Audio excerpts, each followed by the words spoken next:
Hello everyone, আমি সোহেলি। আমার নতুন একটা ব্লগে তোমাদের অনেক অনেক ওয়েলকাম। সকাল সকাল স্নান টান করে নিয়েছিলাম, কারণ তখন মাম্মা ঘুমাচ্ছিল। আর যেই আমি পুজো করতে বসবো অমনি ওই উঠে গেছে। তো ও দেখো আমার পাশে ওখানে বসেছিল। তো তারপরে এটা হচ্ছে দুপুরবেলাতে মাম্মা আবারও এখন ঘুমিয়ে গেছে খাওয়া দাওয়া করার পরে। আর আমি হঠাৎ বাইরে এসে দেখছি প্রচণ্ড বৃষ্টি হয়েছিল, আর সঙ্গে কিন্তু অনেক জলও ঢুকেছিল ভেতরে, যে কারণে পাশের বাড়ির দিদিটা এভাবেই জামা কাপড়গুলো দেখলাম চেয়ারের ওপরে রেখেছিল। এটা হচ্ছে বিকালবেলাতে ঘুম থেকে উঠে মাম্মাকে এখন ঘুরঘুরু করতে নিয়ে যেতে হবে। দেখো এখন ঘুরে বেড়াচ্ছে রাস্তাটায়, মানে সামনে রাস্তাতে গিয়েছিলাম আর কি। তো সেখানে ঘুরে ঘুরে বেড়াচ্ছে, আর আমার হাতটা না ধরেই ছুটছে। আর এখানে দেখো ওকে একটা হাতে বিস্কুট দিয়েছিলাম, ওকে বিস্কুটটা দেওয়ার পরে ও আবার নাচতে শুরু করলো। তো তারপরে একটু সন্ধে যেই হলো সে তখন আমি ওকে নিয়ে চলে এলাম ঘরে। আর এখন একটু খাইয়ে দিচ্ছি, এখন দুধই খাওয়াচ্ছি। এখনো কিন্তু সৈকত আসেনি, এবার চলে আসার টাইমও হয়ে গেছে, চলে আসবে। তো সৈকত তো আসার পরে না এটা ওটা যখন নিয়ে আসে মামা, তখন একটু হয়তো আমাদের সাথে মুড়ি খাই দিয়ে আর কিচ্ছু খেতে চায় না। ওই জন্য তো ভাবলাম যে ওকে আগে একটু খাইয়ে দিই, তারপরে আমাদের সাথে যদি একটু মুড়ি খাই তখন আবার খাবে।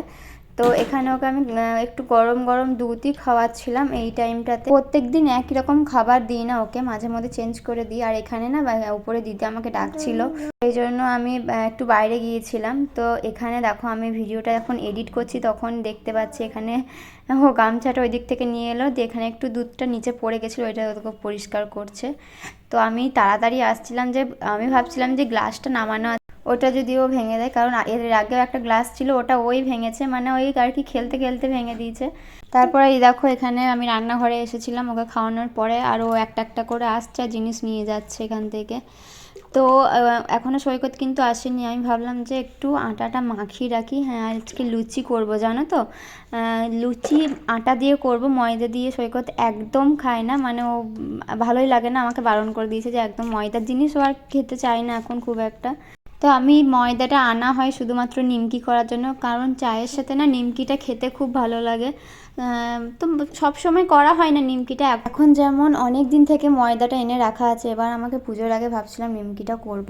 তো এখানে দেখো সৈকত কিন্তু চলে এসেছে, আমি ওইদিকে আটাটা মাখিয়ে রেখে দিয়েছি। আর ওই যে চপ সিঙ্গারা এসব এনেছিল, এখন মুড়ি মাখাচ্ছি, মাম্মা বসে আছে আমার কাছে। তো তারপরে মুড়ি টুড়ি খাওয়ার পরে এখন এই যে একটু চা করে নিচ্ছি, কারণ চাটা তো না খেলে হবে না। তো এই যে আমি এখন সবজিগুলো কেটে নিচ্ছি, কারণ আজকে চানা মশলা করব ভেবেছি, জানি না কতটা কি পারবো না করবো, আগে কখনো করিনি। তো চেষ্টা করব করার, দেখি কেমন হয় খেতে। এখানে পেঁয়াজটা কাটছে, আর মাম্মা ওখানে এসেছিলো, আমাকে কিছু একটা জিজ্ঞাসা করে গেল যে এটা কোথায়, মানে ও একবার করে আসে, খুঁজে না পেলে আমাকে জিজ্ঞাসা করে যাবে এটা কোথায়, এটা কই, এরকমভাবে। তো দেখো আমি আজকে কিন্তু আজকেও চোখটা কিন্তু আমার জ্বালা করছিল।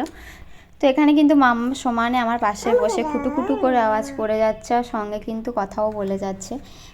তো দেখা যাক, আমি তো খুব একটা ভালো করে জানি না, এবার আমি আমার মতো করেই করছি, এবার কেমন হবে সেটা তো পরে দেখা যাবে হয়ে যাওয়ার পরে। তো আবার দেখো পুজোর আগে আবার কিন্তু বৃষ্টিটা শুরু হয়ে গেল, মানে আজকে আবার খুব ভালোভাবে বৃষ্টি হয়েছে, মানে সকাল থেকেই মেঘলা মেঘলা করেছিল, তারপরে দুপুরবেলাতে দেখালাম তোমাদের প্রচুর বৃষ্টি হয়েছে। আচ্ছা, এখানে কিন্তু আমি সৈকতের সাথে কথা বলতে যাচ্ছিলাম একবার করে উঠে উঠে। তো এখনও জানি না সৈকতের এখন কোন শিফট ডিউটি পড়বে, যদি এরকম থাকে তাহলে তাও রাত্রের দিকে বেরোনো যাবে ঠাকুর দেখতে। না হলে দেখো এখানে কাছে পিঠে খুব একটা ঠাকুর হয় না, তো মাম্মাকে নিয়ে তো আমি যেতেও পারবো না, যদিও কাছে বলতে আছে, রাস্তার ওই সাইডে যেতে হবে, কিন্তু ওটাও না অনেকটাই দূরে, তো মামাকে নিয়ে আমার একা যাওয়া সম্ভব নয়।